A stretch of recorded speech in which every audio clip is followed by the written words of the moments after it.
It's time we had a little chat about remaps. Some countries are just offering 90 octane fuel and other countries it's 100 or slightly more. So the manufacturers dumb everything down and create a baseline that works well. And you've got to remember as well that engines are not equal. The engines are just churned out. And some of them are really good and some of them are shockingly bad. It might be an engine that was put together on a Friday afternoon after everyone's been at the pub, but whatever the reason, all things are not equal. So the manufacturers just come up with a map and a setting that works well for most people, for most circumstances, and will aid the reliability and longevity of the car. That's not really ideal for performance. There's a lot of leeway usually left. Now, if you have a naturally aspirated engine, you're not going to gain much power. If you have a turbocharged engine, one with a supercharger or a turbo, you can make massive power gains.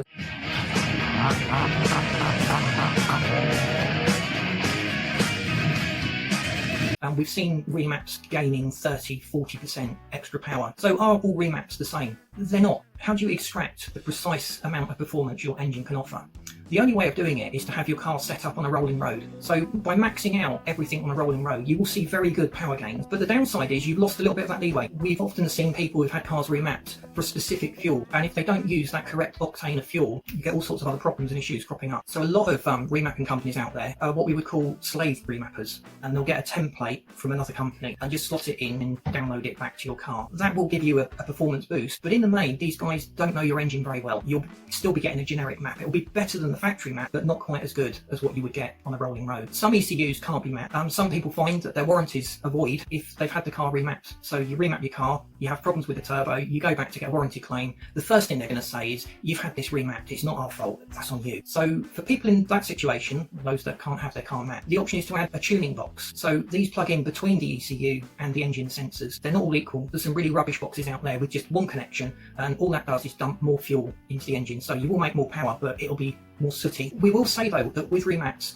the headline power figure is nearly always fabricated. It's a big frustration of ours. You buy a box or you get a remap done and they're claiming so much power. We very rarely see that in the real world. Most tuning companies will say that's down to your car, it's down to your setup, it's down to the fuel use, but there's an awful lot of over promoting what these things do. So do not compare remaps by peak power. Another thing a mapping company might do is cause a little blip in the power band so they can claim that they're getting, say, 200 brake horsepower. An equivalent other company may only be quoting 180. But if you look at where that power is, it tells you a lot more about that map and where you're getting the power. So on the screen now we can see three different maps. We've got a standard generic map, we've got a remap in green and red, but notice that one of them actually doesn't produce that much more power low down than the standard remap, but it does blip up much higher. That's going to put a lot more wear on the turbo and on the engine. You've created a big stress point. So if you're going by the headline figures, that looks good, but when you actually look at where the power is coming on and what it's doing, you can see that is actually a really bad proposition. For everyday driving, that car is going to feel slower and you're going to have all sorts of problems. So try and choose a company that specialises in your make and model. If they've got a rolling road and they'll set the car up, they're still going to be a good bet. There's companies out there that do offer a remap service for pretty much anything, and they do a really good job. They've got experienced guys working that really know their stuff. We really like the idea of switchable maps where you've got maybe 3 different power levels on offer. If you get your car remapped, bear in mind you're working everything harder. Your engine oil is going to degrade more quickly. It's dealing with much higher stresses. As the engine works harder, more heat is created. It's vital you get that engine oil changed. If the manufacturer specifies 12 months, 12,000 miles, get that cut down to 9 months, 9,000 miles, and make sure the car is regularly serviced. The remappers remove that leeway that the manufacturers build in, so you won't have as much scope for things going wrong before you get error codes and problems cropping up. If you've had a remap done and you have problems, you'll generally find the remap has just exposed a fault on the car. Maybe the injectors aren't quite up to the standard. One of them's not supplying enough fuel. The common one as well is that the clutch starts to slip. It worked perfectly well at stock power figures, but when you bump the power up so much,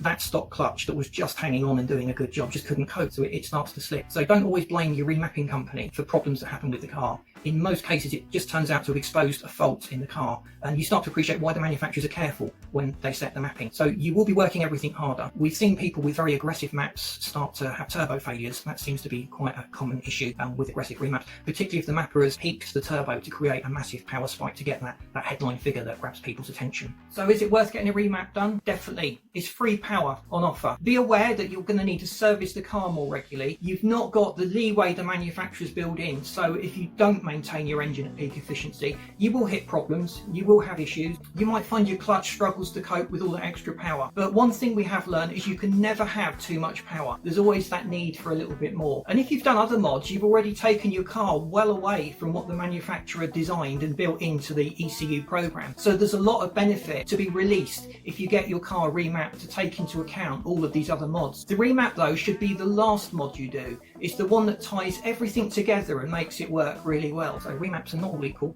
Check out the article that we've done on TorqueCars. There's a lot of in-depth research about remap. And we also had a look at tuning boxes. I've run a tuning box on my car as well, so there's a full write-up on what I thought of that and how I got on with that. And please don't forget to like and subscribe. See you in the next video.